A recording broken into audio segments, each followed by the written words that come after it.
Welcome! Today we're going to dive deep into how a single, core belief in Islam is understood to branch out and shape, well, everything in a believer's life, from their deepest convictions to their everyday interactions. We'll see how creed is designed to become conduct. So let's start with this single directive from the Prophet Muhammad. This isn't just some casual advice. It's presented as the absolute cornerstone of the faith. You'll see that every other principle we're about to discuss flows directly from this one powerful declaration. All right, so here's our roadmap for this explainer. We're going to start with that core testimony. Then we'll see how it defines the rights of the prophet. From there, we'll unpack the principles of loyalty and disavowal, what that means for avoiding certain imitations, and finally, what kind of interactions are actually encouraged. It's really a journey from belief to behavior. Okay, let's jump right in with that core testimony. The sources we're looking at describe this not just as an important statement, but as the very key that unlocks the entire faith. You know, the texts are really clear on this. This is way more than just a phrase you say. It's framed as the key to salvation, the path to paradise, and the ultimate standard that all of a person's actions are judged against. To really get a sense of the incredible theological weight behind this testimony, the texts give us this powerful story. Picture this. On the day of judgment, a man is brought forward, and with him are 99 scrolls detailing all of his sins, and each scroll is so long it stretches as far as the eye can see. So you've got all those scrolls, a whole lifetime of mistakes, piled up on one side of a divine scale. And what goes on the other side to balance it all out? Just one single tiny card. And here's the punchline. That one little card, with that testimony of faith on it, outweighs all 99 of those massive scrolls. The theological point being made is crystal clear. When it's sincere, the declaration of God's oneness is heavier than a lifetime of sin. But, and this is a really crucial point, this kind of power doesn't just happen automatically.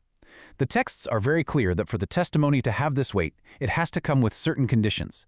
You have to actually know what it means, you have to fully accept what it implies, it has to be spoken with sincerity from the heart, and you have to have a genuine love for what it stands for. Right, so that testimony has two key parts, right? Belief in God and belief in his messenger. So it just makes sense that the next logical step in these texts is to really define the rights and the status of that prophet. And the sources get really specific here, using two Quranic terms, tazir and tokir. Now this isn't just about being polite or showing simple respect. Together, these terms describe a whole duty to honor, support, and venerate the prophet. And it covers everything from your internal feelings of love to your external acts of obedience. Okay, but the texts draw a super sharp line here. This is important. They make a huge distinction between what's considered proper veneration, things like obedience and love, and what crosses over into prohibited excess. The core principle is that veneration can never, ever cross the line into acts of worship, because those are reserved for God and God alone. All right, so we've covered the core belief and the status of the prophet. Now we're getting into a principle that really governs how this creed plays out in the real world, in social allegiances and our relationships. This principle is known as al-wala wal-bara. Think of it like a compass for your loyalty. The main idea is that a believer's deepest allegiance and friendship should be based on shared faith, and that loyalty to faith is meant to take priority over other ties, like nationality or ethnicity or even family if there's a conflict.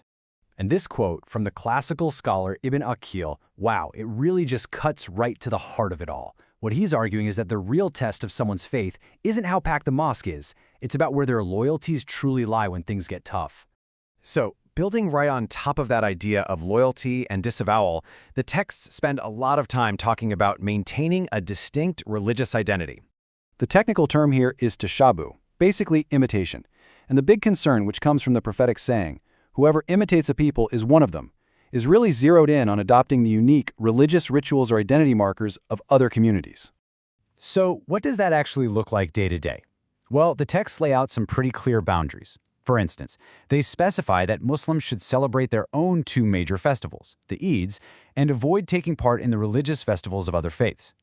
The goal here is to preserve a distinct identity, both in big celebrations and in everyday life.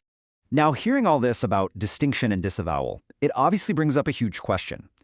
Does this mean Muslims are supposed to just live in a bubble, totally isolated from everyone else? And the texts tackle this question head-on. According to the sources we're looking at, the answer is a very clear, very loud no. And this is where things get really nuanced and, honestly, super interesting.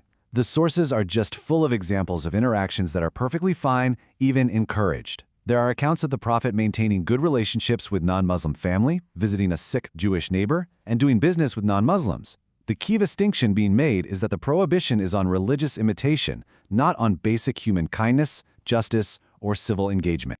So what you end up with is this framework for, let's call it principled interaction, not total isolation.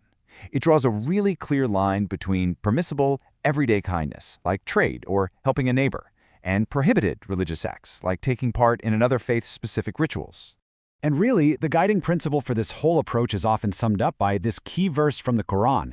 It explicitly allows for and even encourages righteousness and justice towards non-Muslims who are peaceful, making it very clear that being distinct doesn't have to mean being hostile. So, when you put it all together, what's the ultimate takeaway here?